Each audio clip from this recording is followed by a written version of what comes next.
Halo, assalamualaikum warahmatullahi wabarakatuh. Di video kali ini saya akan berbagi pengalaman eh, tentang pekerjaan saya sebagai seorang tukang senap truk as. Sebelumnya ini saya perkenalkan dulu. Ini truk as. Kalau ini mobilnya Xenia LI. Ini yang 1000 cc piston 3. Nah, jadi di bagian truk as itu ada yang namanya pin duduk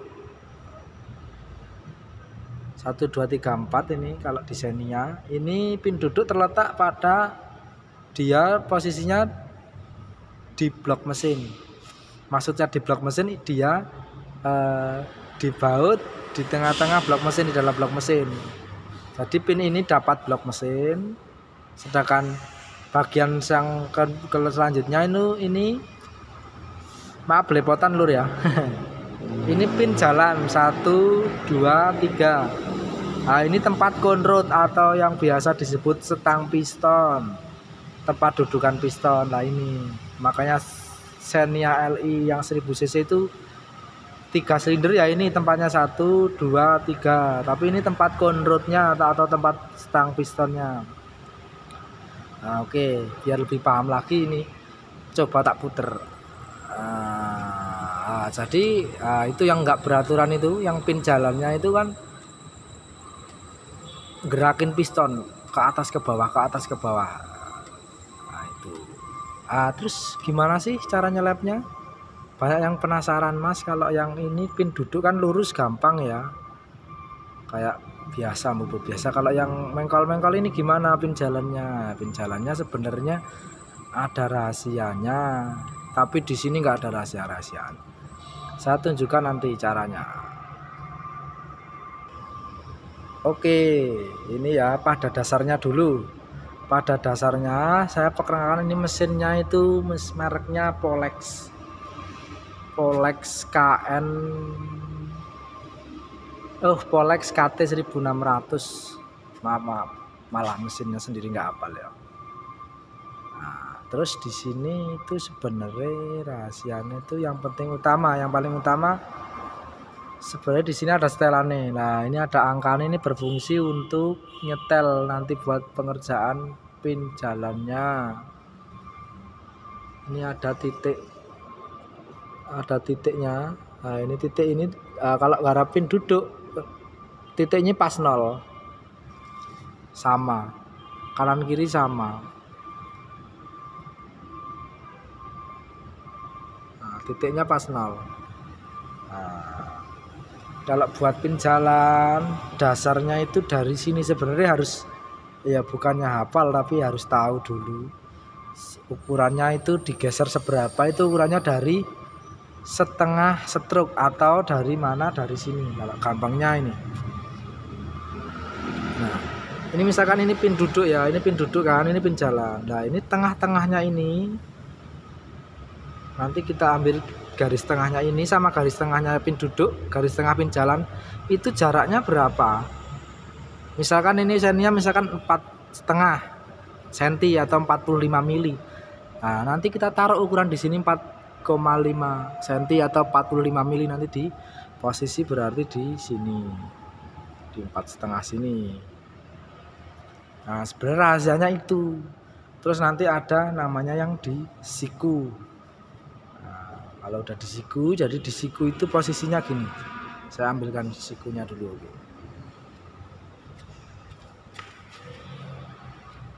Nah, ini kita siku gini.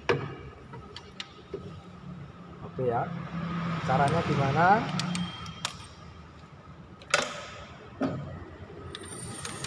Nah, ini tadi saya ngunci ini dulu, ini kunci biar. Nah, ini kunci biar ini nggak muter. Terus ini yang bawah ini kunci buat muter ini. Ini bisa muter gerak gitu buat nyetel fungsinya. Terus kalau geser ini minta kuncian L4, ini baut L4 kanan kiri sama L4. Masih L jumlahnya 4. Oke, lah ini kita siku caranya gini. Tata dulu. Nah, ini kita puter. Set. Misalkan ambil yang tengah ini, menggarap kerjain yang tengah misalkan. Nah, kita taruh gini. Tapi sebelumnya udah setel dulu di posisi 4,5.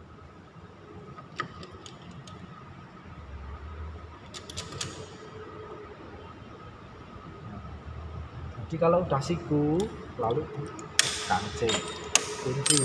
Nah, yang dimaksud siku adalah ini kan siku ini. Nah, mana ya, nggak kelihatan ya lo, dari sini aja. Nah, jadi permukaan pin jalan yang bawah sama permukaan pin jalan yang atas ini sama atau apa ya namanya ya, bersentuhan dengan ini permukaan ini, siku yang bawah sama siku yang atas. Nah, kalau udah di siku kayak gini, nah itu tinggal didayel.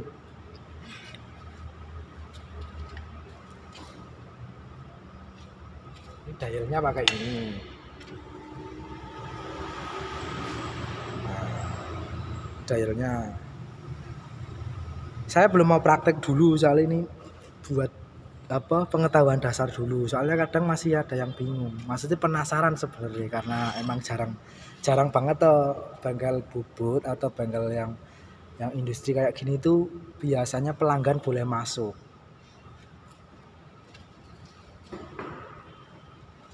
Makanya kadang-kadang jarang yang tahu prosesnya atau penasaran sama prosesnya. Nah, jadi kita gini biasanya. Nanti kalau buat pengerjaan ini saya sambung lagi di part selanjutnya. Nah, mungkin ini dari sekian ini mungkin buat pengetahuan dulu.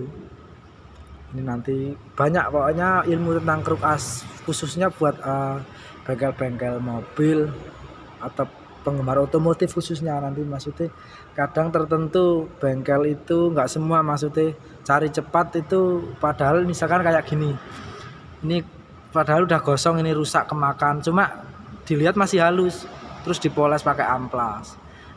Ada cara kayak gitu, cuma nanti berdasarkan pengukuran dulu biasanya.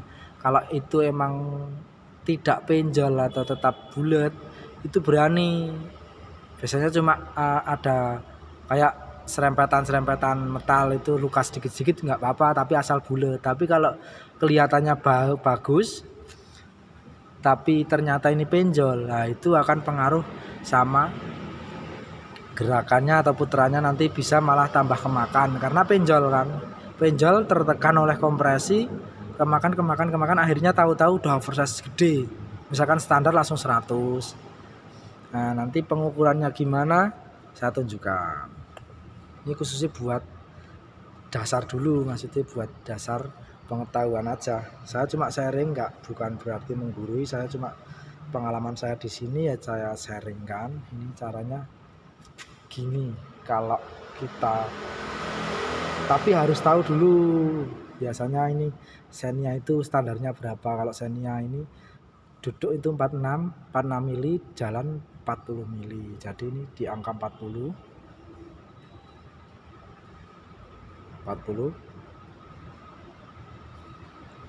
nggak kelihatan ya. Terus kita ukurnya gini dulu, posisi gini. Jadi kalau ini kompresi, kalau ini yang bukan kompresi. Nah ini kan misalkan pas 0, masih 0, coba kita ukur dulu penjol nggak, misalkan gini.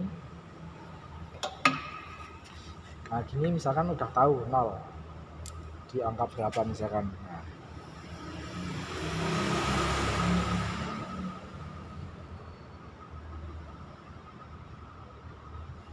Nah di angka itu terus kita cari yang dikompresinya berapa, yang arah kompresi kan ini ke atas ke bawah, ini berapa, penjol enggak. Oh kok sama, berarti ini enggak penjol. Tapi kalau ini dipoles berani sebenarnya, tapi karena ini yang parah ini jadinya enggak berani, harus diseleb.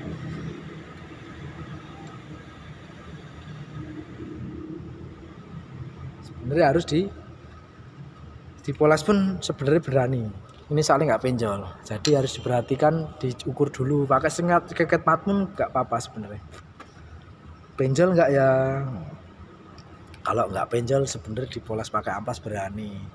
Rata-rata yang makin parah itu penjol terus diamplas karena kelihatannya masih bagus, cuma dipoles amplas, dipasang ternyata kok tambah parah, itu ternyata penjol.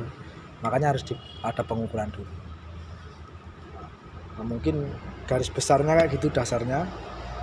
Terus masalah prosesnya nanti di video selanjutnya. Makasih Lur. Ada kurang lebihnya atau kurang jelasnya karena saya masih belajar belajar ngomong di YouTube, ngomong sendiri kayak ngevlog. Saya mohon maaf yang sebesar-besarnya. Terus kalau bahasa saya nggak jelas atau medok atau bagaimana, saya juga mohon maaf karena memang jarang berbahasa Indonesia. Kalau misalnya banyak yang setuju saya ngomong Jawa aja ya nggak apa-apa, besok tak ngomong Jawa. Tapi ini buat pembukaan dulu. Sebelumnya matur nuwun, semoga sehat selalu. Wassalamualaikum warahmatullahi wabarakatuh.